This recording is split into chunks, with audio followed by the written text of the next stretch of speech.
শেরপুরের শ্রীবর্দী উপজেলার খড়িয়া কাজিরচর ইউনিয়নের লঙ্গরপাড়ার কাজীবাড়ি এলাকায় ঘটেছে এক বিস্ময়কর ঘটনা। মাত্র 4 বছরের এক শিশু মোহাম্মদ লাবিব মিয়া অলৌকিকভাবে হয়ে উঠেছেন এক শিশু কবিরাজ।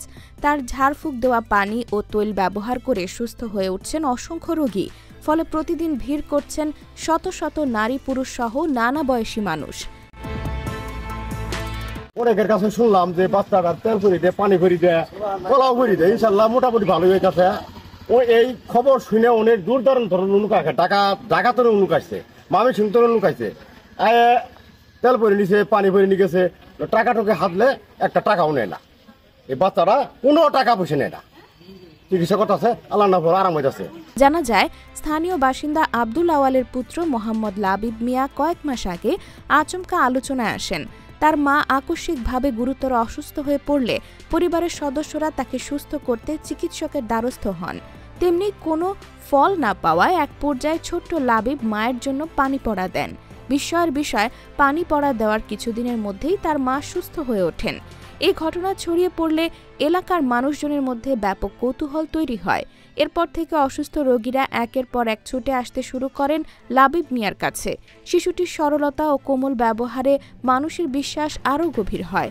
অনেকে বলছেন, শিশুটির ঝাড়ফুঁকের পানি ও তৈল ব্যবহার করে তারা সুস্থ হয়ে উঠছেন।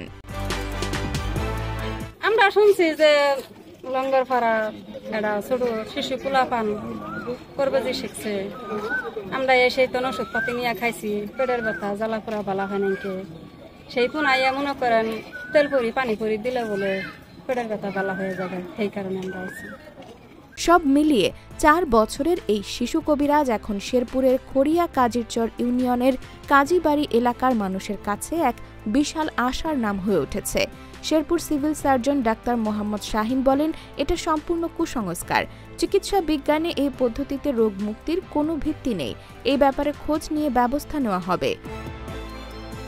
শ্রীবর্দী উপজেলা নির্বাহী অফিসার ইউএনও শেখ জাবের আহমেদ বলেন, এই ঘটনাটি অবৈজ্ঞানিক এবং কুসংস্কারে নিপতিত একটা ব্যাপার বলে মনে হচ্ছে, যার কোনো বৈজ্ঞানিক ভিত্তি নেই। ঠিকানা সহ অভিযোগ পেলে উপজেলা প্রশাসন যথাযথ আইন অনুযায়ী ব্যবস্থা নেবে।